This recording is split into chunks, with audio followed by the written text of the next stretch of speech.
Is Calvin Ridley back? How about Tony Pollard? How about DJ Moore? How about Joe Burrow? Oh, too soon. You listen to the RotoWire Fantasy Football Podcast, coming up with Nick Whalen and I.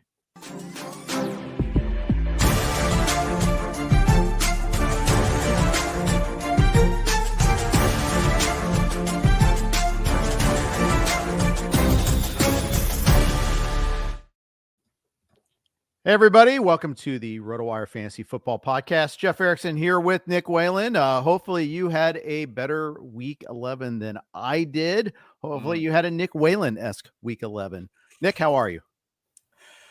I'm good, man. I'm good. There's a lot of pressure, maybe enforced by me on the Jaguars coming into yesterday's game against Tennessee. Kind of felt like all right, what kind of team is this type of game? And, for them to come through the way they did. You mentioned Calvin Ridley in the intro. Looking forward to breaking down his big 2-touchdown game yesterday. But I know you want to back up and, start with the Bengals-Ravens game on Thursday night. And we've had a few days now for unfortunate news to come through really on both sides of this game, but especially for Cincinnati. And I'm curious now to kind of see what your outlook is for the rest of the season now that, for better or for worse, and probably worse, we know it's going to be Jake Browning.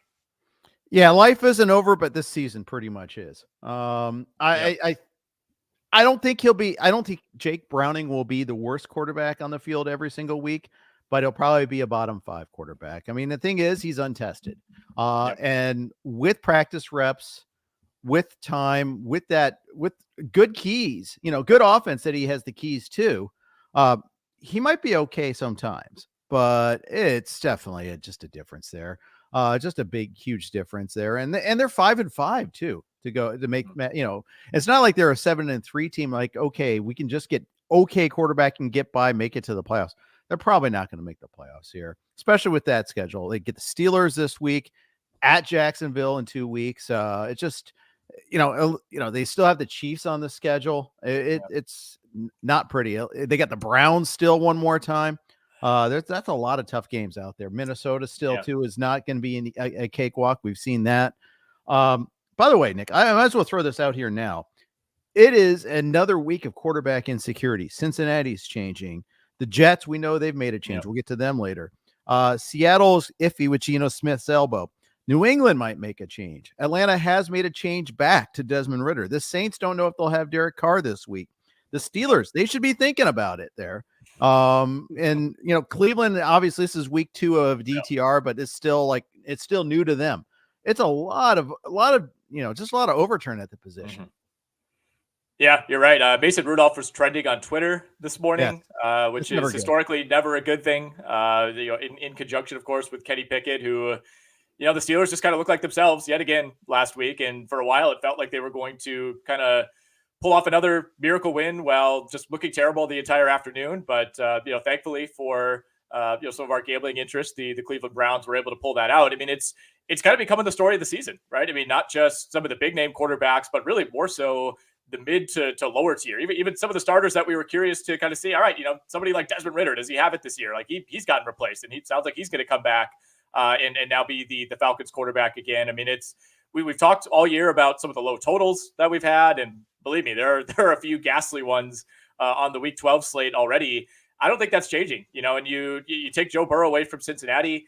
That's a team that, as you mentioned, they're 5-5 right now. They could have been 5-5 even if Burrow doesn't get hurt. That's probably a 50-50 game against Baltimore anyway. Correct. So you could argue that even with a healthy Joe Burrow, this is a team that has some hay to make in order to make the playoffs. I think they ultimately would have done that, but really both playoff pictures in both conferences have been completely reshaped by the quarterback attrition. And, all of a sudden it's completely conceivable that, both Houston and Jacksonville now could make the playoffs in the AFC. Whereas if you have a fully functioning Cincinnati Bengals team, that's one that you just pencil in for a spot, right? And, I think the Browns, even though they won this past week, you got to wonder what the rest of their season looks like if they stick with DTR, whether it's him or PJ Walker. But to kind of put a bow on the Bengals discussion, I'm open to Jake Browning, right? We'll see. Obviously, he's not going to give you Joe Burrow level quarterback play. That's just not going to be a possibility. But, experienced quarterback at the college level, somebody who played really well at Washington. I think there's reason to believe that he could just be a decent game manager. But like you said, this is not a Bengals team that's sitting at, like 7-3 right now. And all you need them to do is just kind of limp you, to 2 or 3 wins and you get a wild card spot and see what happens. It's like even with a Burrow, like a healthy Burrow, you would need to, really go on a run here to end the season. It just seems unlikely. I mean, 5 of their 7 remaining opponents are top 10 defenses in the NFL. The Colts and the Vikings are the only 2 exceptions. So there are teams out there that have tougher schedules the rest of the way. Like, we'll talk about Seattle and the gauntlet that they have coming up over the next month. But, for a quarterback who's so experienced in Jake Browning to have to go up against Steelers, Jags, Steelers again, Chiefs, Browns, it's an uphill battle. And I just don't see Cincinnati getting in, unfortunately. Yeah, unfortunately. I just think it's ironic that Baltimore is the team with the healthy quarterback, and no questions there for in the division there. They do not have Mark Andrews, unfortunately. He got hurt in the very first drive of the game, and he's out for the season. Go snap up Isaiah Likely, 3% rostered in Yahoo. He'll probably be a top 12 tight end the rest of the way. He's not obviously going to mimic Andrews' production, but we saw plenty of games where he was valuable last year when Andrews was hurt. Yeah, I've always liked Isaiah Likely. I think he showed a few flashes last year and, never really fully turned the corner, even with, Mark Andrews missing some time. But, I think there's reason to believe that he's going to be the guy now, and they're going to rely on him, right? They're going to need to. I mean, taking away Mark Andrews is a huge, huge piece for this Ravens offense. And, I was talking to our guy, John McKechnie, who we'll have on Sirius XM later tonight. We'll get his full take on Mark Andrews. And, he was relatively optimistic. He still thinks, Baltimore can win this division. We were talking about it more in context with, okay, week 12, they got the Chargers. He's like, yeah, I don't really know if they need Mark Andrews for that game, but it's still a huge blow when you're talking about, long-term goals for Baltimore, especially with Buffalo looking shaky and even Miami looking a little bit shaky. Certainly I don't think we trust Jacksonville. Obviously, Kansas City is always going to be in that mix, but the AFC, the path to the Super Bowl through the AFC feels a lot more open and available now than it did even 3 or 4 weeks ago when, it just felt like this was this super gauntlet of a conference. And obviously the Rodgers injury has kind of changed things. The Watson injury has changed things, but that door is still there for Baltimore. You just wonder, is losing Mark Andrews, it's not the difference between winning or losing against the Chargers, but it might be the difference between winning or losing against Kansas City or Miami or Jacksonville or whoever it is in the AFC title game. Yeah. As Uncle Ted points out in the chat, OBJ, go get him too. He was already getting a lot of work. Now he did aggravate his shoulder, or hurt his shoulder in the win. So we'll watch for practice reports on that this week, but yeah, his value definitely took a rise up. All right. This is also supposed to be a happy occasion though, Nick. So let's talk about your resurgent Jacksonville Jaguars.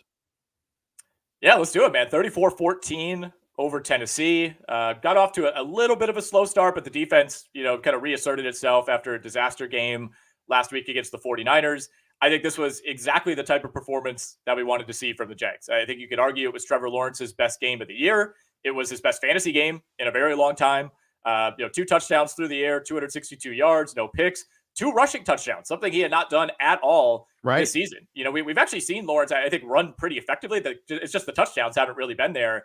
And that was something, if you're taking him as QB6, QB7, whatever it was, you were factoring in maybe 4 or 5 rushing touchdowns, something we thought would be a more, concerted effort to be a part of this offense this year. So to see that finally unlocked, even though we're 11 weeks into the year, that was great. Tank Bigsby had some positive plays in this game. I think at one time they ran him 8 times in a row when they were just burning clock at the end. But this was an extremely one-sided game. Tennessee could not run the ball whatsoever, as expected. They had a couple of trick plays in there that one of them resulted in a long touchdown. The other touchdown was caught by Jeffrey Simmons, which is something you normally do when you're like up 20 rather than down 20. Is get your star defensive tackle a touchdown. But both of the scoring plays, both of the scoring drives for Tennessee were a little bit fluky. I thought Jacksonville dominated this game to a level that they really haven't at any point this season. So a lot of encouraging things coming out on the Jacksonville side. And obviously for fantasy purposes, Calvin Ridley, 9 targets, 7 catches, 103 yards, 2 touchdowns. Both of them really nice throws, kind of back of the end zone, getting the feet down, as has become the Jags' MO all year. Yeah. And meanwhile, Tennessee side, there's a lot of, I follow Mike Herndon, who covers the Titans, I think for paulkuharsky.com. And he's like so down on them. And he's They're like, bad. do you want me to focus more on draft content or reviewing the rest of this disaster of a season, something of that nature there? Yeah. It's not, and the thing is, like, we knew like the offensive line was going to be probably pretty bad. Sure enough, it's pretty bad. The defense has actually been really bad too. Yeah, well, certainly trading away Kevin Byard a few weeks ago felt like kind of an indication, right? And Tennessee has sat on the fence for really the last couple of years here, as far as like, all right, are we blowing this thing up? Are we turning to a young quarterback like Will Levis, or are we trying to scratch a claw our way to 9 wins and just kind of pull some Mike Vrabel magic?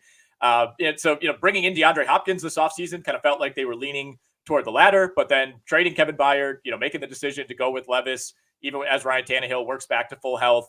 I think Tennessee sees the writing on the wall. I mean, they're 3-7 now. They've not won a road game. They're 0-6 on the road this season, and they're now, in my mind, completely out of it. Certainly in the AFC South race, but even in the playoff race. I mean, they have the second worst record in the entire AFC, ahead of only New England. Yeah, which is just New England being at the bottom is even just more eye opening there, but it's kind of crazy. Yeah. Salim asked, "Do I worry about Jamar Chase and Derrick Henry?" Yes. Although you're going to keep starting Chase and Henry, I think, if you have them. But yeah, you're not happy about either situation. This was yet another disappointing game for Henry. I still kept him around like 10. He had such a rich history against Jacksonville and just could do nothing. And he's had more nothing games this year than I can ever remember.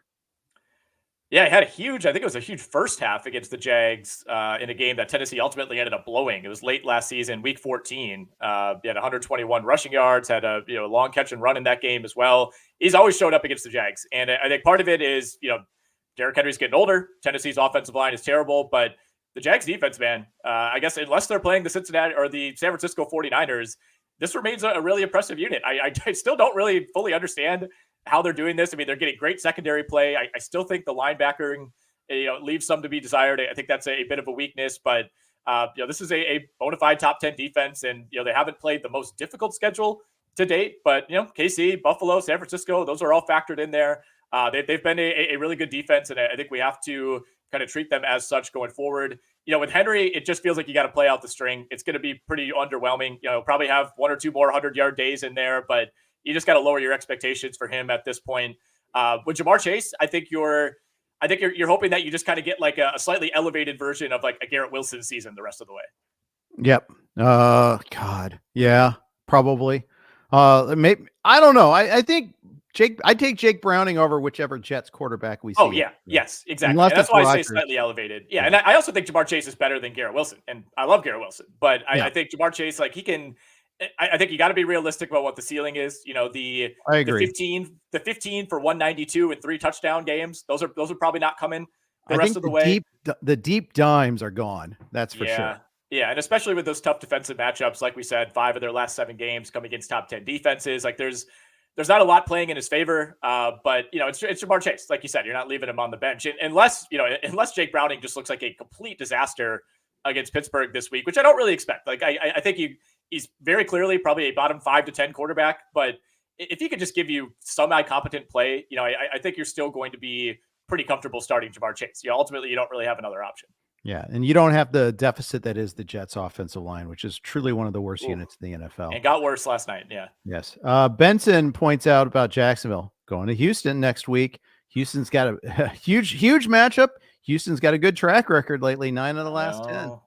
I know. Jags got smacked by Houston in Jacksonville in week 3. I think this game could ultimately decide the AFC South. I think it really could. I do think both teams have a pretty good chance to end up making the playoffs, but it's by no means a guarantee, right? I still think Buffalo's laying in the weeds at 6-5. I mean, Jacksonville really cannot afford to slip up here. I mean, they do catch a pretty major break because they get Cincinnati in 2 weeks. And that one, looked like it was going to be really dicey. Now all of a sudden you're getting Jake Browning. So that's huge. Yeah. But they still got to play the Browns. They still got to play the Ravens. Their schedule does ease up at the end though. They finished with the Buccaneers, the Panthers, and the Tennessee Titans, but Houston has an even easier schedule the rest of the way. So if I was nervous for this Titans game, imagine how I feel about going to Houston now this weekend. Yeah, no doubt about that. I wanted to make one other related point, but I lost it. So we're going to move on because it's a long. Mike Vrabel. Yes. I saw his name as a hot seat guy. I mean, there's a lot of hot seats this week. Mm-hmm. I have a hard time imagining him being on the hot seat. I don't pin any of this on him. No. Maybe it probably should a little bit, but because let's face it, everybody's got their hands in this a little bit, but I don't feel like he's the one that's assembling this offensive line and trading away Kevin Byard. So I don't know. No, I'd be very surprised if they try to pin this on Mike Vrabel. You know, I think if anything, he kind of feels like the type of coach that wouldn't want to go through a rebuild. So like if that's the direction that Tennessee pivots to in a major way, you know, it's like I don't think they would fire Mike Vrabel, but you know, maybe that would be an opportunity for him to jump to a different job. I know there's been some Mike Vrabel Patriots rumors. You know, if they were to move on for Belichick, I think there's an obvious connection there. But no, I think to pin this on Vrabel is insane. I think he's on the very short list of coaches who've maximized their talent throughout his tenure in Tennessee. So I don't put a whole lot of credence into that. Yeah, and it strikes me as like Andy Reid. If he got let go, he'd be snatched up within a week. Oh, good, yeah, no question. There teams would risk Rooney Rule violations just to snap him up, I think. All right. Speaking of hot seats, let's talk Washington and the Giants there. Oh boy. Leaky tugboat Ron. We know the Commanders secondary is bad, but I mean, what a pass funnel they are if Tommy DeVito can tear you up. Is this the worst loss that anybody's taken all year? I think it might be. And obviously the Commanders have already lost to the Giants when they were slightly less decrepit a few weeks ago. But man, I mean, it's one thing to lose this game, but to lose it by 2 scores to Tommy DeVito. I mean, I think Washington closed as 8.5 point favorite. They were 10.5, 10 at one point around this time last week. Oh man, it was ugly. 6 turnovers for the Commanders, as noted Commanders fan Magic Johnson astutely pointed out on Twitter last night. I mean, they did everything they possibly could to lose this game, right? And Washington outgained the Giants by well over 100 yards. Sam Howell obviously threw 3 picks, but played an otherwise very Sam Howell-y type of game. You knew when Washington came out and fumbled the second half kickoff when you're like, all right, it's 14-9. We had a terrible first half. Let's buckle down. It's Tommy DeVito. It's the Giants. We'll be all right. They're getting the ball out of half. They fumbled that. You just knew it was going to be one of those games where every single thing went against the Commanders, and a lot of it was self-inflicted. It's not like I'm not going to say they got unlucky by any means. I mean, this is kind of who the Commanders are, but my goodness, I mean, losing handily to this version of the Giants is rock bottom as it gets. It's embarrassing. I mean, before they threw the game-sealing pick 6, I think they got bailed out twice on penalties there. Now, they were penalties, but the twice that kept the drive alive for them. 6 turnovers. Who has 2 thumbs and got knocked out by the Commanders in my other survivor pool? This guy. Me and Shu are in another pool there. We were down to 5 of us. There's down to 3 of them now. And I should know better. I mean, should totally know better. I don't know, man. Like I could see the Commanders not covering, but to lose this game the way they did, I mean, at home, this is insane. And it's also one thing to have 6 turnovers, but to also force no turnovers on a Tommy DeVito offense. Yeah. I don't. They got 9 sacks somehow and lost. Yeah. Think about that. They had 6 or 7 did they have 6 in the first quarter? Yeah. 5 in the first quarter, 6 by halftime, I think. And and it somehow didn't matter. I mean, just crazy. I mean, you got to tip your cap to Saquon Barkley. We talked a lot coming into this game about, his health, and he was kind of on the injury report all week. And I honestly don't think they win this game without Saquon. I mean, that's the offense right now. Yeah. Is just, get the ball to Saquon, whether it's handing it off to him or through the air. He went 4 for 57 with 2 receiving touchdowns in this game. Darius Slayton had a long touchdown. He ended up getting knocked out of the game, which felt like was going to be big in the second half, and somehow it wasn't. Man, I mean, this is the Commanders. I think we use them in Circa, you use them in Survivor, and I think we've learned our lesson. Yeah, I never take them to cover as a favorite. I've finally convinced myself of that rule. Take them as a dog, never take them as a favorite. You don't always have to take him as a dog, but never, ever lay the points with the Commanders. Just anytime good things are expected. And the perfect coda was that the showers didn't work for either locker room afterward there. Just why? Come on. It's not that old of a stadium. Like, get your stuff together there. Terry McLaurin is every week it's 5 for 43. Maybe you get a touchdown one week, maybe you don't. Dotson went 3 for 23, did get the touchdown, courtesy of Curtis Samuel getting kicked out for that bizarre fight after the Sam Howell rushing touchdown. Yeah. Sam Howell is fantasy goodness, but he's not a real life good quarterback. 3 interceptions. Just ugly game all around.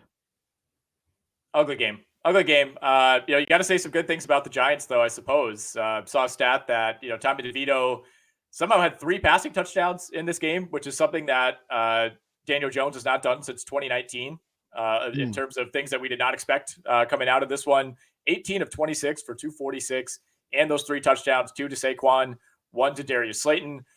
This doesn't really change my calculus on the Giants. I think if anything, it's just, man, we got to give a pretty big downgrade to the Commanders. And man, are we treated to a real nice matchup on Sunday? Giants home for the New England Patriots. Looking forward to watching that. Goody. Not if I were still alive in Survivor, I would not be able to use either of those 2 teams. No. All right. We're on the Blue Wire Network. Here are their ads. All right. Thanks for your indulgence. Let's move on to Detroit, Chicago, where we thought we had double Survivor calamity early in the morning. For me, the morning slate. But the Lions got their miracle comeback, 17 fourth quarter points. Jared Goff, really bad game for his purposes. Remember we had that long no interception streak? 3 at home. He's supposed to be better at home. No, he wasn't better at home. Just really, they got pretty lucky in this one to get away, especially because Justin Fields played pretty darn good in his first game back. Yeah, and the Bears were, very, very close to icing this with what would have been a long shot to Scott down the sideline on a third down. Tyler Scott, who it was, I thought, a really good throw by Justin Fields. And if you watch it, watch it back from a different angle, you can kind of see Tyler Scott slows up for just about 2 steps. And if he just keeps running, I think that lands right in the breadbasket, and the Bears probably sealed this game. So yeah, Detroit, I mean, extremely, extremely lucky to escape with a straight up win here. We almost got the cover at the end. I know. Chicago took a safety. Yeah, the ball was like somewhat intentionally / maybe not intentionally kicked out of the end zone. If Aiden Hutchinson just jumps on that, he's basically falling into the end zone for what would have sealed Detroit -8. But nonetheless, I mean, still, I think if you use Detroit in Survivor this week, if you still have them, or if you're in a pick'em league, I mean, you'll kind of take it, even though it was ugly. And you mentioned Goff. This was his worst game in a long time. I mean, all 3 picks were pretty rough. Just the type of throws that we just haven't seen from Jared Goff for the most part since he came to Detroit. I think there's a way to spin this where, the old Lions, the old Jared Goff, they don't come back and win this game, right? I mean, they were dead to rights. It felt like a couple of times in the second half. And then to hold Detroit or hold Chicago to a field goal midway through the fourth quarter after a long plodding drive that went for almost 9 minutes. You get a quick touchdown in less than a minute and a half right after that, force the 3 and out, and then go down with what was a just really well executed touchdown drive. Mixing in plenty of run plays. A lot of teams get pass happy, even if you have time late in a game. And I thought Detroit just kind of ran its normal offense. Like got Jahmyr Gibbs, got David Montgomery involved on the ground when Chicago was expecting pass. So, obviously disappointing in a lot of ways. If you're Detroit, I made them my best bet. I thought this was a smash spot for the Lions at home. But for a team that still views itself as a contender, and rightfully so, I think there's a way to look at this and say, all right, in the past, this is a game that we would have crumbled. We would have fallen in on ourselves in the second half. We would have found a way to lose. And instead, part of it's on the Bears for being the Bears. But, I think Detroit escaping here was impressive the way they finished. Yeah, I mean, there was 4 minutes and 15 seconds left in the game when the Bears went up 26-14. Yep. That's amazing. That's an escape. They got the big play from Jamison Williams finally. They needed that. They got, Taylor Scott not only not catch the long ball, but he also fumbled away a possession too. So, I mean, he really, he messed up a couple of different times there. The fumble, when did the fumble came? Fumble actually didn't cost them a score. It didn't turn into a score. I think it was like, I think it did, right? That was in like early second quarter. Yes, you're right. It did. Yeah. I was looking in the second half for it. That's right. That's why I was like, yeah, it sure did. Yeah, so that was big at the time. I mean, that made it 7-7, and you felt like, all right, Detroit, they gave up a touchdown on the first drive. They had just thrown 2 picks on the previous 2 drives, and you kind of felt like that's when they were going to take off. And ironically, the Lions led this game at the half. Like you felt pretty good about the cover if you were a Lions bettor. But we talked a lot about the upgrade from Bagent to Fields. How big is it? Like Justin Fields' numbers weren't jumping off the page in this game. Passing 16-23 for 169. 18 carries for 104 yards. I mean, that is the big difference. And, time and time again, he was able to kind of get the edge and, had a couple of long runs, but really to me, it's more about, it's more about evading a sack and then picking up 3, 4, 5 extra yards when you're kind of scampering along the sideline that virtually every other quarterback other than like Lamar Jackson and a couple others are not giving Kyler you. Murray. And Kyler, I mean, you could even throw Josh Allen in there, but yeah, I thought Justin Fields played a really good game. I think he looked about as well as he could, considering he's coming off of a thumb injury to his throwing hand. Certainly helped DJ Moore. He went 7 for 96, broke like 8 tackles on the way to a touchdown. But yeah, I mean, not a whole lot to say here. You mentioned Jameson Williams, made some positive impact plays. I love the spot for Sam Laporta. I had the over on 4.5 catches. I had the over on 50.5 yards. He was very, very, very quiet. 3 for 18 only against the team that allows the most fantasy points per game to tight ends. And he did have the 2-point conversion, but yeah, it was definitely a disappointing day for him. Bears running backs, Khalil Herbert had 16 carries in his return, but only 35 yards. Didn't have that burst. Also had 2 catches. Deonta Foreman got the touchdown, but then hurt his ankle, only had 6 carries. So that led to Roschon Johnson being back in the mix. 6 for 30 on that for him. They get the Bears get at Minnesota this upcoming week, then a bye, and then the Lions again. So not a great spot to go run out and pick up Johnson or activate Herbert.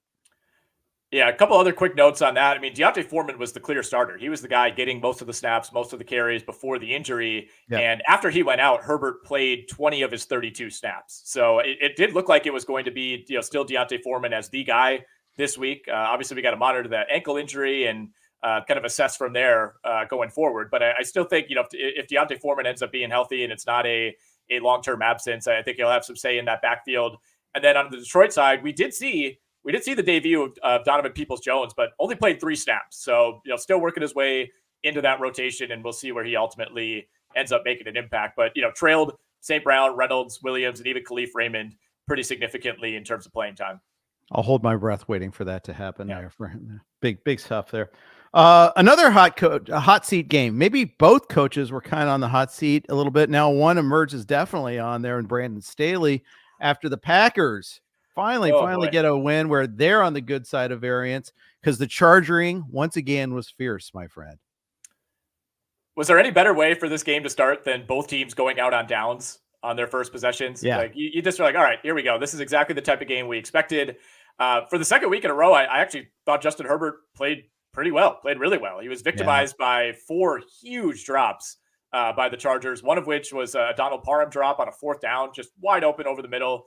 Keenan Allen had 2 very uncharacteristic drops, both of which may have been touchdowns. One of them for sure would have been. And they settled for field goals on both of those drives too. They did. One of them was kind of on the, near the pylon in the corner. I don't know if he would have been able to get his way into the end zone, but would have been close. The other one, just literally hit him right in the chest off the shoulder pads. And I think there were some issues maybe with the light coming in on one side of Lambeau Field. They mentioned that on the broadcast, and you could kind of tell Keenan Allen was almost confused himself. Like, how did I drop that? How did I not get my hands on it? But both of those plays, huge game changers for the Chargers. I think if Keenan Allen makes one of those catches, they probably win this game. But I mean, this is disaster mode now for the Chargers, who are 4-6. Brandon Staley got a little testy in the press conference. Like, Justin Herbert was, screaming at guys, spiking the football, after I think it was a delay of game late. He's like, snap the damn ball. Yeah. Yeah. Not the type of thing that you see from Justin Herbert almost ever. I think he kind of realizes where the season is going, and, ended up being an okay day for Austin Eckler, 10 for 64, 6.4 yards per carry. We did hit our over on 55.5 yards for him, but he looked alarmingly slow. He had one breakaway run down the sideline where it's like, I feel like I'm watching Terrell Bettis right now. Not Austin Eckler. had a massive fumble too at the goal line. Like those 4 drops were huge for LA. You could argue Austin Eckler like tripping over himself and then just basically dropping the ball right at the 2-yard line. That was probably the single biggest play of the game. Yeah, and he only had 2 catches for 6 yards on, so you didn't get your goodness there. Yeah, I think we need to see more of that out of Herbert, a little bit there, more Phillip Rivers out of him, just to get these guys in gear. Yeah, it was just the Quentin Johnston drop too. Oh my goodness. Oh no. How do you throw. What you do, Quentin Johnston? That was the Tyler Boyd drop of the week right there. That was brutal. And I mean, I don't know if he scores. A lot of people were saying, oh, it would have been the game-winning touchdown. Maybe he gets caught from behind. At the very least, you're set up for what's a makeable field goal and you're going to overtime. But he probably, if he makes a catch, he probably runs away with it. I mean, it's a horrible coverage by whatever Packers like 3rd string corner was out there. Yeah, that was kind of the play that's emblematic of Quentin Johnston's season right now. And opportunity has been wide open. We knew it coming in, right? We said one of Mike Williams and Keenan Allen, if not both, those guys are going to get hurt. And this is where Quentin Johnston is going to step up. And he's had 5-6 weeks straight now of opportunities since Mike Williams went down. And I mean, we're reaching like Jalen Reagor status right now with Quentin Johnston. I mean, that drop was absolutely brutal. That is a potentially season-ending drop. Yeah. Afterwards, he goes, "I got to concentrate better." Like, you have one job. What do you mean you have? I mean, yes, at least okay. Credit for taking blame and not saying, "Well, the sun got in my eyes" or something like that. No, he took the blame for the drop, but oh my goodness, Nelson Aguilar is like, "Oh my God, like someone teach this man how to catch." So bad. You're like, "Oh no." And you just knew the game was over after that. That was their chance. And, Green Bay is vulnerable to the big plays. We saw, Stone Smart, of all people, rip off a long touchdown, breaking some tackles. Like, the Green Bay secondary is vulnerable in those situations. And, yeah, you're breathing a sigh of relief if you're the Packers, because the game probably should have ended with a long Quentin Johnston touchdown, putting the Chargers up 4. And, at that point, I don't think Green Bay would have really had much time. We've not talked about the Packers side at all. I mean, this is now 3 straight pretty encouraging games for Jordan Love. I said last week was the best game of his career. I think he might have one-upped it. 27 of 40, 322, 2 touchdowns. You still see, some of the highlight throws downfield. Jaden Reed, the rookie out of Michigan State, he's emerging as a big-time playmaker, like the type of guy that the Packers just really haven't had in a long time. Kind of the early career Randall Cobb type of player. The guy that I think they thought Amari Rodgers was going to be a few years ago during the Aaron Rodgers days, but Jaden Reed looks electric. Took a wide receiver reverse 32 yards for a touchdown and some other big catches and runs. Dontavian Wicks, of all people, had a huge 35-yard gain that helped set up Green Bay's final touchdown drive. And then it was Romeo Doubs bringing in one of his 5 catches and a pretty nice throw, nice catch by him to go up and get it for what was ultimately the game-winning score. Christian Watson got the end zone. If it's not a contested catch, he'll make it. Still pretty underwhelming, 2 for 21, and that touchdown's really bailing you out fantasy-wise. Yeah. Quick turnaround for them on Thursday night. No Aaron Jones probably, although it looks like they avoided the absolute worst with him. Thank goodness. But I'd be stunned if he plays this week. Yeah, he's not playing Thursday, but like you said, I mean, he even himself said, like, I thought I tore my ACL, and it turns out he didn't. But still, still could be something where he misses multiple weeks, but not the rest of the year. Yeah. Emmanuel Wilson also got hurt in this game, so we might see some Patrick Taylor on Thursday. Yeah, very weird play. Where I don't know what happened. Like it was kind of grabbing at like his pectoral shoulder on what looked like just a routine run. Didn't take a big hit. Didn't really see the the shoulder or the arm bend in an odd way. But he was in obvious pain, and that was right after Aaron Jones went out. So yeah, we saw some Emmanuel Wilson. We saw a whole lot of AJ Dillon, who played 52 snaps for Green Bay, but that was basically their only option toward the end. 14 for 29 on the ground. So you saw a lot of them. Wish you didn't. Long run of 6 for AJ Dillon. Sounds about right. Last thing I'll say on this, and that's against the Chargers. Yeah, dude, don't even get me started, man. He's very, very, very bad. A big injury for the Chargers. Not huge for fantasy purposes, but Joey Bosa limped off the field. Was in tears, had the towel over his face on the cart. Something you see a few times every season, and you usually know where that's headed. So I guess hopefully it's an Aaron Jones situation for him, but that looked like something that could knock him out for the rest of the year. So keep an eye on that for the Chargers. Absolutely. Before we move on to the next game, quick note from our good friends at Circa. Get ready for the ultimate big game parties at Circa Resort and Casino. Super Sunday is in Las Vegas this year. Watch the big game poolside at Stadium Swim's big game viewing party. Massive screen, booming game sound, and trust me, it is booming there, and a view of the pyrotechnic and visual effects throughout the game. Snag the best seat in the sun with daybeds, poolside boxes, cabanas, and more. Or touchdown at the world's largest sportsbook, Circa Sports, for the Big Game Bash. 3 stories of football glory featuring a 78 million pixel screen. Book your seat with a variety of reservation options, including bottle service, open bar, stadium-style food, and more. Don't miss these legendary viewing experiences on February 11th. The Big Game Parties, only at Circa Resort and Casino. Reserve today at circalasvegas.com. All right, let's move on to Cowboys and the Rams. All right, Cowboys and Carolina, not CAR, not LAR. Good penmanship, Jeff. I'm left-handed. Don't hate on me for that. I do have the claw. It's just terrible. Hey, I golf lefty. I understand. Yes. All right. So Dallas, Carolina. Dallas always seems to get these opponents. Like every week they get a punch down opponent. I don't understand how they get such a cush schedule. They get the Commanders this week. Yeah. Maybe they don't cover because it's Thanksgiving or something. But again, they've been doing a great job of punching down. It took them a while to kind of get going in this one. Carolina scored a touchdown. You're starting to think, okay, they might get the sneaky cover here. Nope. Dallas got a Tony Pollard touchdown, then a pick six, and it's all over. Yeah, Dallas, for the most part, when they win big. The only exception this entire season is that win over the Chargers in like week 6 or 7 when they won by 3. Other than that, you beat the Giants by 40, the Jets by 20, the Patriots by 35, the Rams by 23, the Giants by 32 last week, and then a 23-point win over Carolina.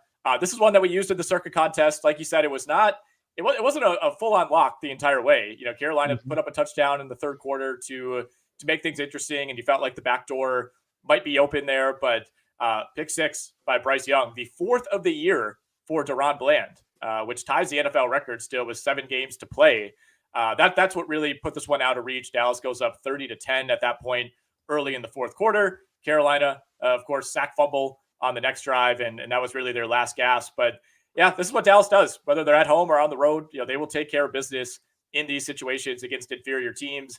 Their schedule does pick up toward the end. They have a 4-game run where they face Seattle, Philly, Buffalo, Miami, and Detroit. So actually 5 games in a row that are pretty tough. But those are bookended by matchups against the Commanders, including this week on Thanksgiving. So good luck there, Washington. I think they're running into a buzzsaw, and I think this Dallas team is heating up at the right time, and I think they're on the short list of teams that could make or win the Super Bowl at this point. Another good game for Dak Prescott. I mean, didn't really have to do a whole lot. Dallas, really kind of tried to rely on the run game. It wasn't like a smash day for Tony Pollard. 12 for 61 and a touchdown, but he looked good. CeeDee Lamb got had an early touchdown, 6 for 38. But yeah, not a whole lot to say here. I mean, the Panthers are kind of still who they are, right? Where Adam Thielen's going to give you high volume every week. Other than that, there's just not a whole lot here for fantasy. Yeah, Frank Reich calling the plays didn't save him. Yeah. Let's go figure. Jay Glazer had a report that Reich is the most likely of head coaches to be fired, even though it's his first year, which is interesting. Prediction after Dallas and Washington on Thanksgiving, even if it's like a close result with the Washington loss, it'll truly be Black Friday for Ron Rivera. I think he would have been fired, but for it being the short week this week. I think so. Yeah, I think it makes sense playing on Thanksgiving. You got the extra time. My guess is we'll probably get the Jay Glazer report on like Thursday morning that it's like, Ron Rivera's out if they lose this game, and they will lose that game. So I think you're right. Yeah, I would say he's like minus 150 right now to be out of a job by Friday morning. Carolina, the offense is just, it doesn't matter who's calling the plays. Like, it's just not a good offense. They have no ability to throw the ball downfield. They don't seem all that interested in doing it. I don't know if it's a Bryce Young trust issue. I don't know if it's a lack of weapons. But obviously they're not built to come from behind. They're not really built to lead games either. Their only win, coming over the Texans, which kind of looks a little bit fluky now in hindsight. But I mean, it looked fluky then too. It was like 15-13. It was just like a penalty filled, ugly game. Yeah. Yeah. I mean, since then they've scored 13, 13, and 10. They're a team that struggles to get to 20 points against just about everybody. And, pretty soft schedule the rest of the way. They got Titans, Bucks, Saints, Falcons, Packers, Jags, Bucks. I don't think anything changes. I think they're a team that it doesn't really seem to matter who they play. Unless they can get a couple fluky plays here and there. They had a punt return against Chicago that kept them in there. They're not an offense right now that could keep up with really anybody. Yeah, agreed. When you can't put points on Chicago, you just can't put points. Period. Less said about that game, the better. Let's move on. Miami and Vegas was closer than expected. My favorite stat from this game, though, was the first 9 drives, Miami did not punt. They had 17 points after that. 2 touchdowns and a field goal. They had a missed field goal. They had turnovers. They had failed fourth downs. Maybe, right before halftime counts as one of those drives. I forget. But point was, they left a lot of points on the field. They should have done a lot more, but they also never really were like, oh, this is the machine we're talking about either, though. They just were a little off. Of course, losing Devin on HN so quickly in that game, huge disappointment fantasy, but also I think to that offense too. They just didn't fully get untracked against a pretty bad Raiders defense. Yeah, that was surprising. This was one that we opted to stay away from in the Circa contest. Yeah, the number had ballooned all the way up to, I think it was 13.5 that it locked at. And I was just like, that's a little too much. The Raiders are playing frisky, but I certainly expected, Miami to at least win this game by 10 points. And it was pretty shocking that they didn't. I mean, it is one, like you said, they left so many points on the board. I mean, they put up 422 yards of total offense. They held the Raiders under 300 total yards. But I thought the Vegas rush defense especially showed up. And losing Achane, I think it was, he played we had one carry. I don't even know how many snaps he played, but it wasn't many. I think that was big. I think they expected this to be a spot where, the return of Achane, there's a lot of excitement. They want to get him involved. And then to have that taken away maybe threw them off a little bit early in the game. But Raheem Mostert under 4 yards a carry against what has not been a great defense this season. I mean, the Dolphins only had one rushing play that went for double-digit yards, and that was 10 yards by Mostert. I mean, this is a team that's ripping off huge plays on the ground all year. So that was big, preventing the big plays if you're Vegas. And they really only had a couple big passing plays as well. One of them was a long touchdown to Tyreek Hill. Robbie, formerly Anderson, now Robbie Chosen, had the other. It was not a great game for Tua. 28 of 39, 325, 2 touchdowns and a pick. Doesn't look like a bad line. I thought more so than he's done for much of the year. He was kind of locking in on receivers. Had a couple more balls that probably should have been intercepted by the Raiders. It's going to go down as a decent game stats wise for him, but I didn't think Tua was really as locked in as he's normally been. Yeah. And then all that said, not locked in as he normally is and all that, still a 300-yard passing game. Right. Despite all that, almost all Tyreek Hill. Tyreek Hill, by the way, briefly left this game for a hand injury. Yeah. Seems like he does this like every other game where he briefly leaves and comes back. 10 for 146 for him. Waddle only 4 for 55. Julian Hill lost a fumble. Tua lost a fumble on a play that originally was ruled down, and then no, he wasn't down because no one touched him, even though he dove. Just all around a meh sort of game. And underbettors were loving it though. Yeah, weird game for sure. Like you said, missed field goal, a couple fumbles. They went out on downs and deep in Raiders territory. They had a 4th and 1 at the Las Vegas 3, which again, importantly, it was not 4th and goal. You just need 1 yard, and they ran like a quick screen to Tyreek Hill that was just immediately blown up. Yeah, ended up going for a loss.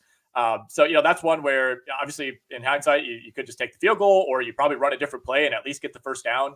But that's the thing with Miami. It's like it's a blessing and a curse, right? But it does feel like the games where the offense has struggled, like this is a team that if they're not rolling right away, you kind of feel like they're pressing, right? And they're like, wait, why are we not ripping off big plays? Why are we not scoring every time?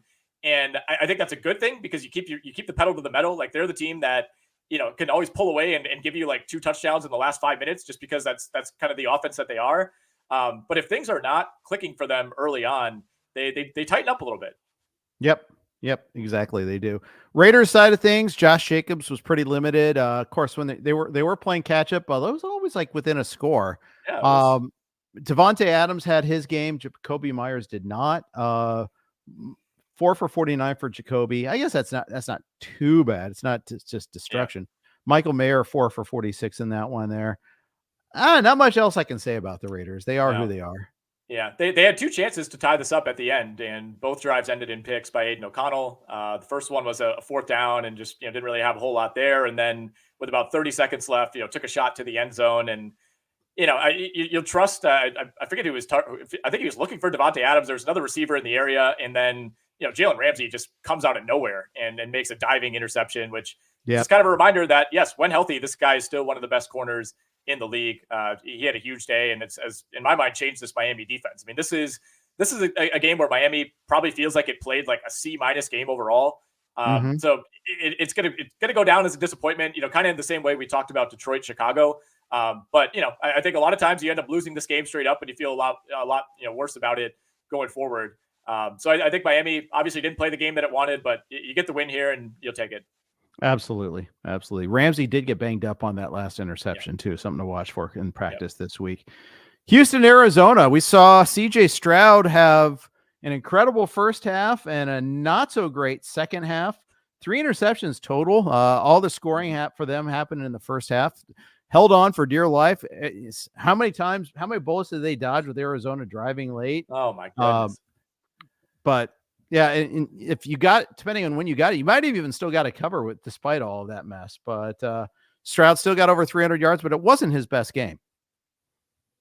No, it wasn't. I mean, he was amazing in the first half, and you started to see the MVP narrative start to creep in again. And ended up throwing 3 picks, one of them in the first half, and then 2 more on consecutive possessions in the second half. But Stroud on balance still looked, I thought, pretty incredible. One of the interceptions was tipped.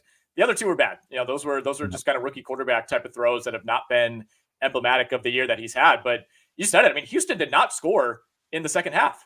They did not score in the second half. They missed a field goal. They threw 2 picks. They really didn't really threaten to score at all in that second half. And time and time again, I mean, the Cardinals had chances to seize this game, and I think they should have won it. I really do.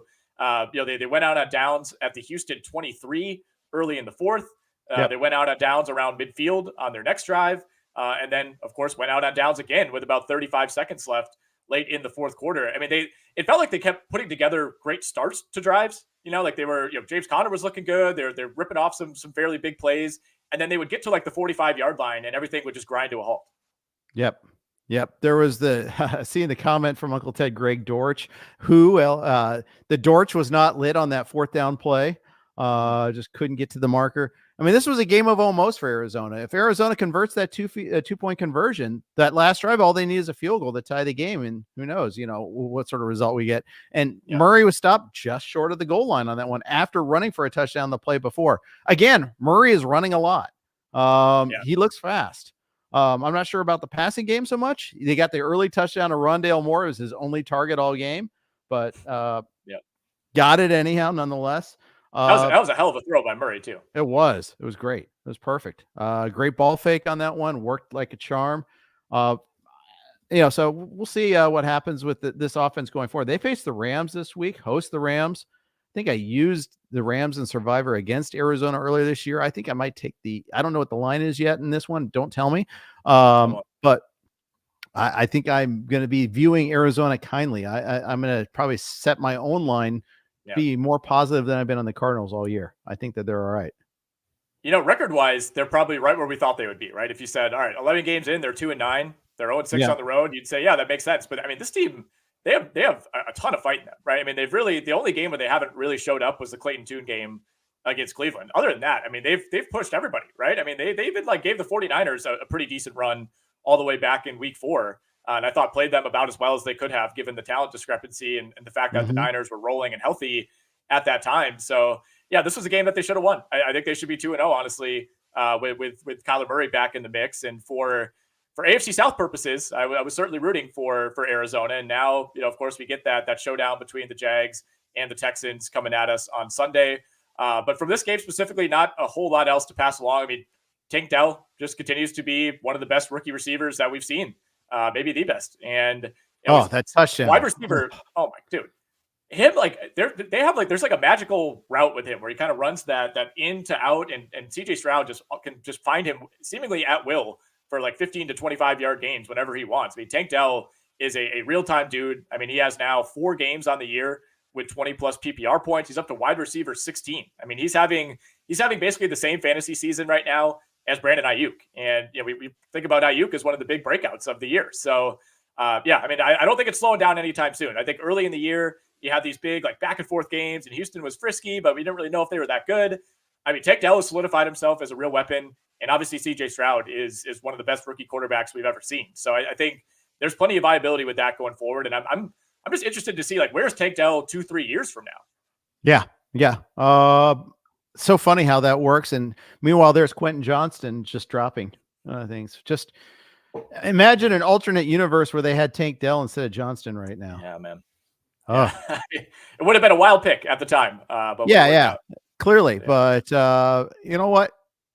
Also, Stroud throwing people open too. I mean, we got to admire the throw on that one too. It was again just perfectly in stride. Just can't say enough superlatives about him. A team we can say enough superlatives about, and one would be too many, is Pittsburgh after the Cleveland-Pittsburgh debacle. Man, a lot of unders this week. I mean, the NFL tried. It's like I made the Iowa parallel, and they still managed to live below those expectations. It was very, very low bar set. Set the total at 33.5. No problem. We can get way under that if you're Cleveland and Pittsburgh. Horrible game. I guess if you like offense, if you like defense and Myles Garrett, great. But man, Kenny Pickett, I'm sure you saw that super cut of like all Pickett's throws beyond 10 yards on Twitter yesterday. Oh, yeah. Just don't watch it. It's just, it sears the eyeballs. Yeah, he got outplayed by Dorian Thompson-Robinson, who I did not think DTR was going to attempt 43 passes in this game. That was the single most surprising stat. Is that it still felt like despite him throwing that much, Cleveland was playing really, really conservative football. But even though they weren't very effective, I thought this would be a Kareem Hunt, Jerome Ford, both 15 plus carry type of game. Thompson-Robinson for the most part did not look great. Just kind of looked like a slightly more competent version of the guy that we saw against Baltimore earlier in the season. At a big interception on a third down in Pittsburgh territory when the Browns were on the verge of field goal range. Probably would have tried it had he not thrown that one. But of course, Pittsburgh immediately went 3 and out and punted it back. It just didn't really matter, how incompetent the Browns were. I mean, these were the Browns' second half drives, Jeff.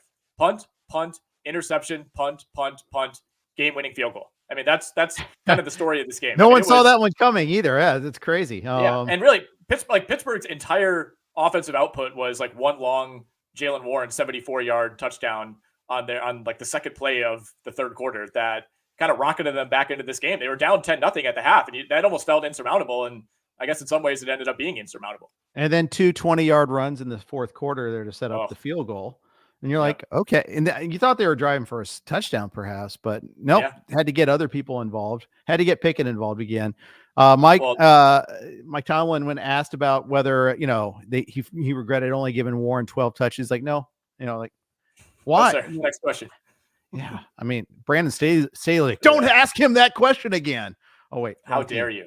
Yeah. Yeah. I mean, Najee Harris ended up outsnapping Jaylen Warren 33-26. They were pretty equal, in terms of routes run and carries and things like that. I mean, obviously Jaylen Warren more of a threat catching the ball out of the backfield, but it's not like that's something that Najee Harris can't do. I think in theory he can.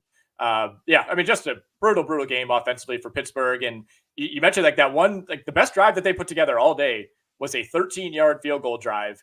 And it certainly felt like they were marching toward a touchdown. Like they were moving the ball. You're starting to kind of feel like the crowd in Cleveland was getting a little uncomfortable. They had just punted 4 times in a row.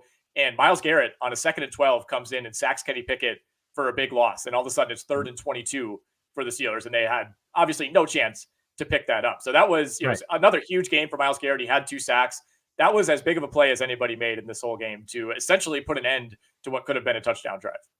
Yeah, exactly. And a lot of hard questions, like you alluded to earlier. Mason Rudolph was trending on Twitter this morning. Some of that also was because there was a play where Pickett's helmet came off, and there was a little joke about. And I think Garrett might have picked it up, and the line were like, "Not now, Myles," or something like that. Yeah. So which is good, clean fun. That's like legit funny stuff. That's not athlete funny. Yeah, I'm sure he'll get fined for that because the NFL will still find a way to fine every single player all their salary. That's one of the big the underbellies of the NFL. Player fines and the reliance on pain killing, shooting him up and all that. 2 really sordid stories in the NFL that don't get talked about enough. But that's another soapbox for another day. Before we get on our next soapbox, quick note from our friends at Splash Sports. RotoWire is proud to partner with Splash Sports for the 2023 fantasy football season. Splash Sports empowers gaming commissioners to earn by creating contests. Commissioners can set up contests, add their style, and enjoy the evolving Splash Sports platform for customized preferences. From daily to season-long contests, Splash Sports caters to various playing styles, such as DFS, Pick X, and traditional Survivor. And unlike traditional sports books, Splash Sports pits you against friends and family, not the house. Splash goes beyond betting, a space where friends can connect, strategize, and share in the excitement of sports. RotoWire will be running weekly DFS tiers contests on Splash Sports all season. Can you beat the RotoWire experts? Visit rotowire.com/splash to enter today. Here with Nick Whalen as we move on to cover the afternoon and evening slates. Let's start with Niners and Tampa Bay. I think we kind of both thought this was going to be a Niners taking care of business sort of game. And but for a little late game excitement, that was pretty much the case. Yeah, I think it was. I mean, Tampa Bay had multiple chances to ruin the cover here. So we thank you, San Francisco, and that defense for getting a few stops at the end of this game. I mean, Tampa Bay ended up going out on downs on a 17-play drive at one point in the fourth quarter. Baker threw a pick on the next drive, and then they got the ball back after stuffing the 49ers on 4th and 1 at midfield. If they pick that up, the game is basically over. It was on the other side of the 2-minute warning, but like worst case scenario, Tampa's getting the ball back with like 40 seconds. They don't get that. Tampa Bay takes over at midfield and, ends up just kind of ending in your typical, like it's 4th and 18 and Baker Mayfield just has to throw a Hail Mary down there. So we almost lost the cover, but we thank you, San Francisco, for guiding us to a 3-2 week in the Circa contest. But yeah, the 49ers, I think, they probably feel like they could have scored another touchdown or two. I mean, at one point they scored on, I think, 5 consecutive drives. And, the offense after their final touchdown and what ended up being their final point of the game late in the third quarter, they kind of turtled up. They went 3 and out a couple of times. They had that drive that ended up going out on downs. And I think they just kind of turned off the aggression at that point, knowing that Tampa Bay was probably not getting back into the game. But Brock Purdy, perfect passer rating, 21 of 25, 333 yards and 3 touchdowns. Big game for Brandon Ayuk, had a long 76-yarder that guided him to a 5 for 156 day. George Kittle got his. Deebo Samuel got his. Christian McCaffrey, not a great day. There are a few plays where McCaffrey took some hard hits, was just getting blown up by Vita Vea. But still, 21 for 78. You'll take it. 5 for 25 and a touchdown through the air. I think in a lot of ways this one went about as expected. Like Tampa Bay, they're 4-6. They're not a good team, but they're good enough to kind of hang around and give good teams a little bit of trouble. And that's exactly what happened here. Yeah, exactly. Niners did have one serious injury. That was Hufanga, their safety, tore his ACL on that one there. That's big. That's huge. That's pretty big. And, Tampa did move the ball. I mean, first of all, he got hurt on a play where they had a big play.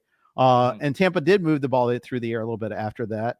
Although it's funny, neither Evans nor Godwin had any big plays necessarily. It was Cade Otton with the big play, I think. And then, Raheem Jarrett had that one. Yeah. I think the Jarrett play is where it felt like they really missed Hufanga. I mean, he ran right past the replacement safety, and they noted that on the broadcast too. So that's you don't really think of it because they have so much talent on both sides of the ball that we don't really talk about Hufanga all that much. But that is a big time loss, and obviously he's not coming back this year. So maybe not as impactful as some of the injuries that we saw on Thursday night, but certainly something that could have a bigger impact when we get into the playoffs.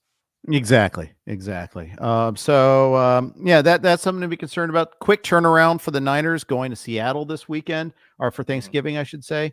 So they'll have to adjust to that a little bit pretty quickly. Brandon Ayuk, special love for him. He was having a big year even before this game.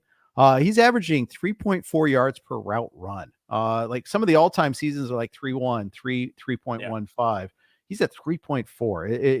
It's ludicrous how good he is. It's just he doesn't get volume because McCaffrey gets his, because they have Deebo, because they have Kittle. But Ayuk's so good. Yeah, I mean, I fully co-sign that. He's awesome. Somebody got off to a little bit of a slow start. Was part of that draft where all these big time receivers ended up blossoming early in their careers. And, yes, that's right. He's not going to be Jamar Chase, Justin Jefferson, but he's one step below, man. And it's a rich get richer thing, right? It's like these are the type of players that you need to turn into like big time dudes if you want to win Super Bowls, right? Like you already have your core guys, but somebody that you take late in round one, turning into a top flight receiver when you already have Deebo, you already have Kittle, you got McCaffrey. That's really what takes you from like a really good team to a great team. Yep, that's right. And the Nick Bosa contract may prevent the Niners from being able to afford Ayuk. It might be Ayuk and Higgins out on the free agent market this offseason, which those are two players that should get absolutely snatched up. But we'll see about that. Two types of players that don't normally even make it to free agency. I mean, there's going to be a bidding war for both of those guys. Agreed. Absolutely agreed. All right. Talked about a kind of a fun game. Let's take our medicine, talk a little Buffalo Jets. Ooh. Well, I mean, the big news to pass along, if you haven't heard it, is that Tim Boyle will be our starter for the New York Jets in week 12. They get the Miami Dolphins in the Black Friday game. So best of luck to our guy, Tim Boyle, who came on in relief. And it was funny. I think it was like Rappaport or one of the big, Schefter, one of the big time reporters, tweeted that, Zach Wilson is being pulled from the game with it being out of reach. And like, I don't think they were down that much. I think they were down like 20. Did he get pulled when it was 22-6? I can't quite remember. Yeah, no, I think it was maybe after the last. Maybe 29. I think it might have been after the last. Yeah, 29-6. Which like, and for the Jets, it's absolutely out of reach. I'm not debating that. But it's not like out the of game reach was at 13-6. Right. I mean, they pulled him with like 3 or 4 minutes left in the third quarter. And again, it's the Jets, and they're more realistic than some teams would be. But I don't know, 29-6. Like it wouldn't have been that crazy to get a score or two. You catch a break, you get a pick six, all of a sudden, you're back in this. But yeah, I thought it was just funny that they were like, yeah, this game is totally over. It's still in the third quarter. I mean, it was just kind of the same old thing from Zach Wilson, right? 7 of 15, 81 yards, did have a touchdown. That one going to Breece Hall, but also threw a pick. He looks overwhelmed. He took 5 sacks. It was just the usual Zach Wilson getting flushed out and running for his life, and sometimes making it to the point where he could get a throw off that would land incomplete or out of bounds, and sometimes getting sacked. I mean, I don't know that Tim Boyle's going to offer anything more. I think there's a reason that the Jets have been hesitant to move away from Zach Wilson. I think they feel like it's going to be the same results under Tim Boyle, but they finally reached their breaking point, right? And I think that says more about Zach Wilson. Yeah, I mean, later than they probably should have, but I don't think Tim Boyle changes anything. I think they're still going to be a terrible offense. I think they're going to get smacked by Miami on Black Friday. But we also saw started some of the tensions just for this team overall. Like there were like 3 or 4 scuffles that broke out. Sauce Gardner got into it. There was like a very dramatic Oscar-worthy flop by Deion Dawkins, the offensive lineman for the Bills, who thought he had drawn a personal foul on the Jets, but then they flagged him for the flop. It was a messy game, and we've kind of been waiting for the Buffalo, like, all right, when do they snap out of it game? Did this feel like that to you, or was it more like, man, the Jets are bad? It's more like the Jets are bad. I thought so too. Especially like, early on, the fumble, turnover on the first series, or like on the opening kickoff. That's it. And they got 3 out of it. They went backwards. Right. It was just more of that. Diggs didn't do anything. Field goals on their first 3 drives. Yep. I think that, I mean, granted, I think the Jets have a way of making every quarterback look bad, so I don't really want to draw too many broad conclusions from the Bills' offensive performance. I saw a little bit more James Cook.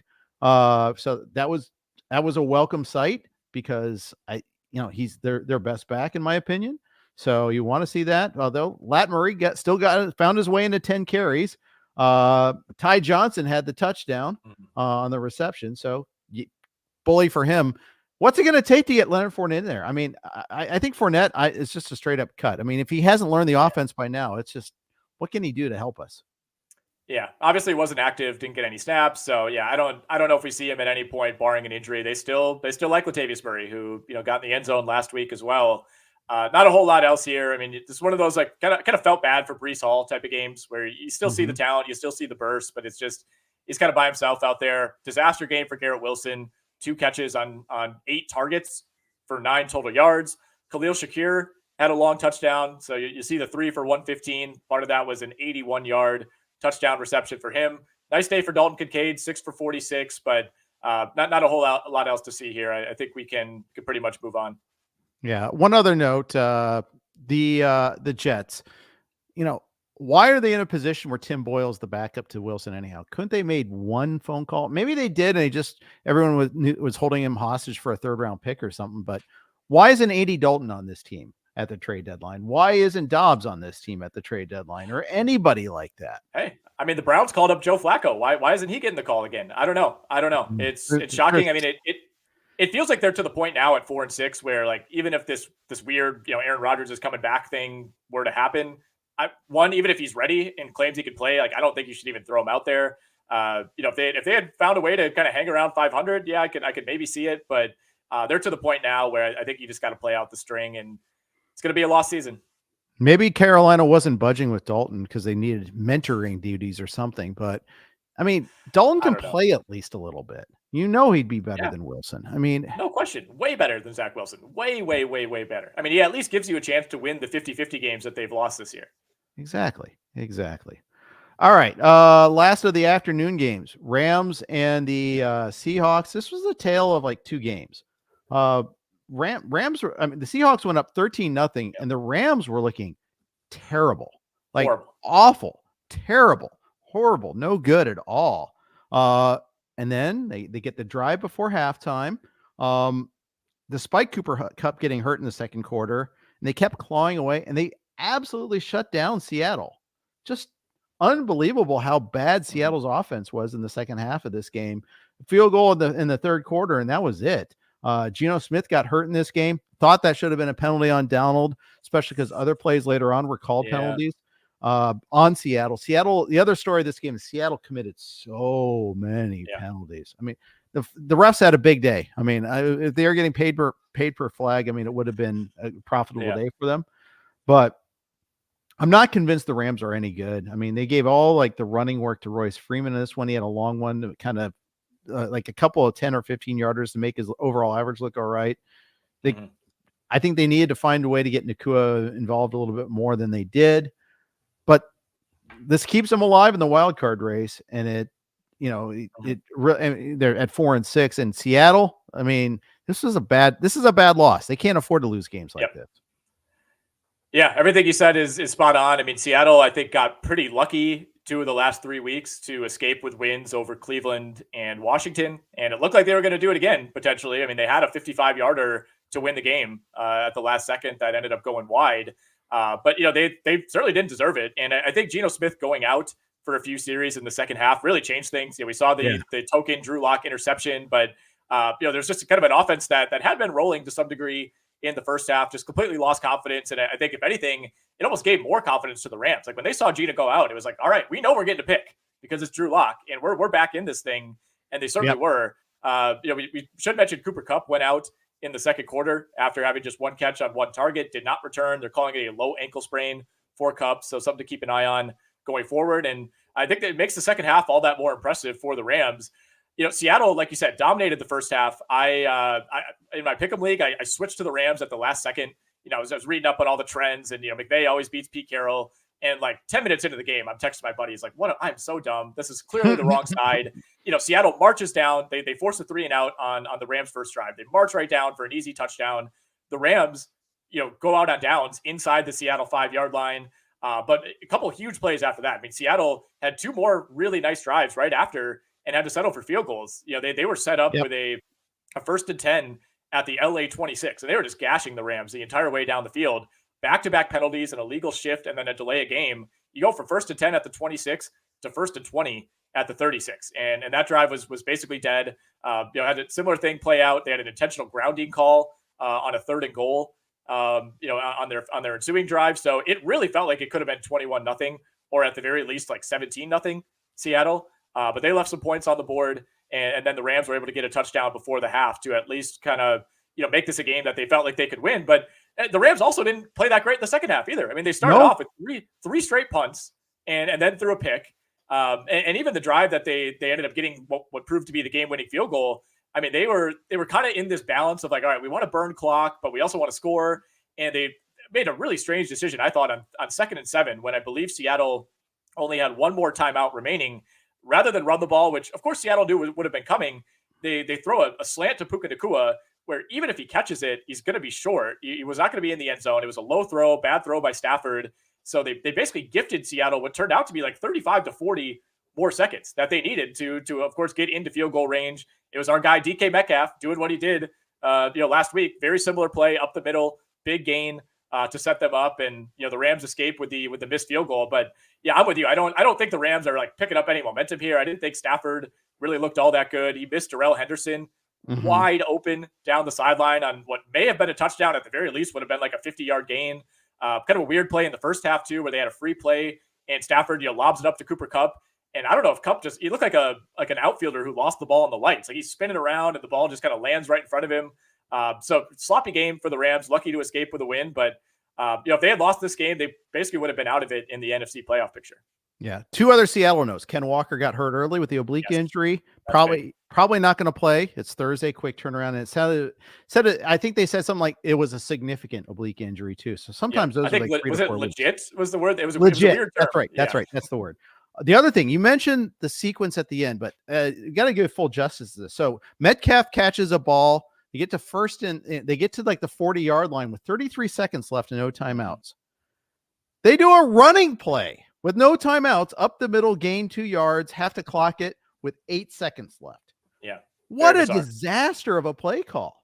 I mean, it just either Gino checked to this, called it himself, or it's just a terrible, awful decision to call that play. So I believe Gino said that his headset went out in his helmet, and there was some confusion, and it's still unclear because Pete Carroll kind of took the high road in his presser. Gino took a little bit more accountability. I think there was some confusion, and they just felt like, all right, well, we got to get a playoff here, and that's what they went with. I don't know if it was just like a path of least resistance or what. But yeah, that was weird at the time, and even kind of weirder to hear the explanation. But yeah, obviously, if you watch that kick, like if you kick that from 48 yards instead of 55, it might have been good. It's not like it was missed by that much. It was the exact opposite of the week before, where the announcers were yelling at DK to get down, and so they could try another 55-yarder. Well, this is what happens when you settle for a 55-yarder. Exactly. I mean, no, he made a 52 earlier, and I know every kicker is Justin Tucker these days, but still. Oh, so bad. So bad. I mean, they could have called a passing play. They could have clocked it and had time for 2 more passing plays. 10 yards would have made all the difference in the world on that kick. And you can't afford to throw away games like this. Seattle, I mean, they threw away the Cincinnati game too. They should have won that game. They outgained them by like 200 yards. No question. Gino just doesn't make good decisions. He holds on to the ball too long under pressure. Red zone turnover has been a problem all year. Yeah, just utter disaster sequence there. It was good to see him back in the game more than anything. It kind of looked like, it looked like a much worse injury at the time. I think, seeing the replay, it looked like he took a helmet to the elbow. So I think we're dealing with more of like a bruise situation and something that'll be pain management, as opposed to like an actual injury. And there's already optimism that he's going to play this week. Obviously not a great matchup against the 49ers. We forgot to mention too, in the Texans game, backing all the way up like an hour, CJ Stroud took like the hit of the year. And I'm like, he might be done. I mean, that looked brutal. I think he took one play off. We saw Davis Mills take a couple snaps, comes back in, immediately throws a touchdown. Yeah. It's like, oh no. Oh, good. He's back. Oh, touchdown. Yay. Yeah. Okay. That's all well. Unreal. But maybe that had a big impact on how he played in the second half too. So something to watch for, to see like, oh, he popped up in the concussion protocol after all, sort of like that. And same thing with Gino. We'll see how he wakes up feeling today. And what happens in practice. There'll be a walkthrough today and tomorrow, probably. We won't know till Wednesday, but something also to watch for. All right, one last game. The Sunday night affair. I was kind of like, how do we get Minnesota Denver here? Turned out to be a pretty good game. Not necessarily a lighting up the scoreboard type of game, but still pretty entertaining. Yeah, it was entertaining in its own way, in the way that a Vikings-Broncos game in 2023 is entertaining, right? It was back and forth. It was a 1-point game. It was one of those weird ones where, the Vikings cover but don't win on a narrow spread. We've had seems like more than normal this year of those type of games. And I know like Green Bay and Atlanta have been involved in a bunch of them. This was another one where in the pick'em league, I switched to Denver at the last moment. I was kind of trying to play the board and guess what other people were picking. Didn't feel great about it. They did force a fumble on like the 4th play of the game, which was nice. But much like Buffalo, turned that into a pretty sad field goal drive. And, Denver didn't really get a whole lot going offensively. I felt like Minnesota was the better team for most of the game. Mm-hmm. They were the team at least that was able to generate big plays. Hawkinson, Josh Oliver, Addison, even Ty Chandler, Brandon Powell, all those guys had big gains throughout this game. Denver really couldn't get a whole lot going on the ground. Javonte Williams, 11 for 37. The passing game is just basically, it feels like a default check down 80% of the time. Like Russell Wilson is just kind of setting up screen passes, setting up tunnel screens, setting up, tight end Adam Troutman over the middle.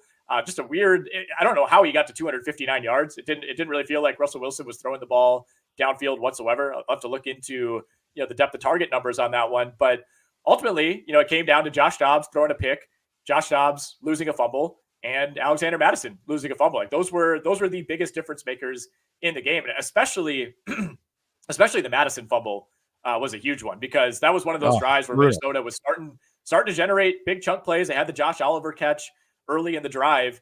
And they were down. It was a first down at the Denver 34-yard line. And they were coming away with at least 3 points on that drive. So that was a huge, huge one. And then to get the interception to start Minnesota's ensuing drive, it kind of felt like it was going to be death by a million field goals for Denver. Then a really nice play, nice throw by Russell Wilson, finding Courtland Sutton in the end zone. It feels like they're doing that once a game now, where Wilson just kind of runs out of time and has to heave one up, and there's Courtland Sutton, who I was thinking about this last night. Like nobody talks about Courtland Sutton really ever, unless you're talking about fantasy. One of the better, like very clearly not great, but still pretty good receivers in the league. Like he's found a very nice niche as a guy who's like an 84 overall on that end, but has had a really nice career so far. Yeah, if it weren't for the bizarreness of that Miami game where he made amazing catches and amazing blunders all in the same game, we might even be talking about him as near elite. I mean, the last 2 weeks he's made these plays that you're like, I can't believe he made that catch and kept his feet in. The Monday nighter, that touchdown was just art. How good it was, and he had another one of those last night too, and then in the game winning one too. That was almost unstoppable. He high pointed that ball, and it was a good throw by Wilson. He put it in the right spot where only Sutton could come down with it. Found a way to control his body to stay in bounds. I mean, it was just a hell of a play. Yeah, he's really good. And it's funny how we were thinking at one point in time that Judy was an upgrade over Sutton, and that's clearly not the case. No. And I mean, you can't really overstate what a nice grab that was by Sutton. Like it's not going to go down as an all-time catch by any means, but there were two Minnesota defenders around him, and he just went, way over both corners. And you could see, I forget who it was that was on coverage, but they, the camera pans to him for the Vikings. He's just looking like, I thought I played that pretty well, man. There's not really a whole lot else I could do there.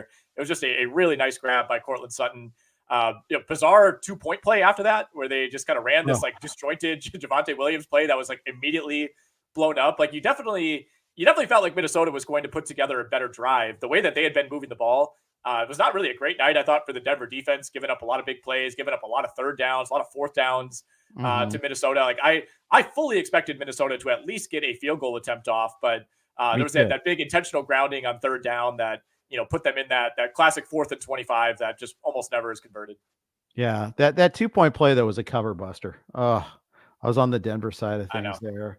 Just so many teams, like they run their 2-point plays and they have special plays for 2-point conversions, and it works all the time.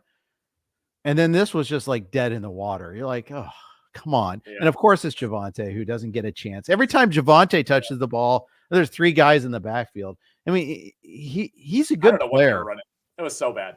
It was so bad. Yeah, I was talking to our guy John McKechnie, and he was on the under 43 and also on Broncos 2.5. And he's like, whatever happens here, I'm winning a bet and losing a bet at the same time. That's right. Yeah, that's so funny. Oh man, so bad. Ty Chandler over Alexander Madison in my mind is the better back. Although I think Chandler is the classic, comes in as a change of pace guy, gets some better opportunities. Obviously, his numbers were boosted by the fake punt. Baller play call there, worked out really well. But he also made some catches. He can't pass pro though. They showed where he got blown up on the interception. And that is an issue, but he can catch. And Madison, I'm not convinced is all that good of a receiving back. And Madison's just, that fumble was, you can't overstate how important that fumble was in the game. It was just a bad fumble, right? It was it looked like a pretty clean exchange. Like I think that was fully on Alexander Madison, who's had issues with that this season, mostly early in the year when Minnesota was losing like 2 fumbles a game early on. And it seemed like he'd gotten it straightened out, but that was massive. As far as going forward, like I still think they're going to keep going with Madison. You look at the snap counts, I agree, 48 to 23. More than doubling up Ty Chandler. Like I think Chandler has a little more juice. Like you said, the fake punt is accounting for almost half of his yardage, so you have to take that into account. But if you just kind of track the usage here, like I think we thought maybe this would be the week. Madison coming off the concussion, I think they're going to still roll with him. Yeah, I think so too. If you might have missed it, Josh Dobbs got absolutely blown up on the first drive. And he got checked he was into the blue tent for a second there. Kareem Jackson again leading with his helmet because he hasn't learned, and the broadcast was right to blow him up on that too. But it looks like this would be another one where he's in the concussion protocol on Monday after playing the whole game. I could see that happening. Yeah. Well, I know. Kareem Jackson's had a few of these incidents already. He's been fined. I think he was suspended earlier this year. Yeah, 4 games. The NFL, 3. Yep. Yeah. Despite the fact that he was not flagged on that play, it wasn't even reviewed or anything. the NFL is looking into it. So maybe further discipline coming from Kareem Jackson, who's like a repeat offender at this point. One other news thing to pass along here. There was a Ravens press conference this morning, and John Harbaugh said there is a chance that Mark Andrews could come back at some point before the end of the season. We'd be talking playoffs at this point. So, deep into the AFC playoffs, maybe we see Mark Andrews. Yeah. Unlikely, but Harbaugh did say that, after some additional testing these last couple of days, the injury is not quite as severe as they initially thought. Who comes back first, Mark Andrews or Aaron Rodgers? I don't think we're not seeing Rodgers, man. It just doesn't make sense. It doesn't make sense. And maybe the Jets were hanging on to that lie, and that's why they didn't trade for a veteran. But oh my goodness, hey, but he's out there throwing the ball. He looks good throwing the ball in warm-ups before the game, but on a national televised game. Yeah, come on. All right. Yeah. I just look. I'm willing to It's not that crazy that Aaron Rodgers could push to come back. I still don't think it would be a good idea, even if the Jets were in playoff contention. But with them out of it, what's the upside here? Rodgers is not retiring. You got to take your chances and run it back next year. Exactly right. All right, I think we'll wrap up on that note. Thanks to everybody jumping in the live chat during this, and thanks for those of you listening on your downloads on the podcast side. We do truly appreciate it. Thanks to Circa Sports and Splash Sports for your sponsorship. Please, if you're doing it, if you're on YouTube, just hit that subscribe button, or wherever you get your podcast, hit that subscribe button and automatically get notified whenever the next podcast drops. And that's not just for Nick and I, but all of the RotoWire podcasts, including Jake Latarski and Joe Bartle tomorrow, talking free agents. Lots to talk about, especially with this the short week, the Thanksgiving and Black Friday slate. So lots to talk about this week. Thanks for listening. Take care.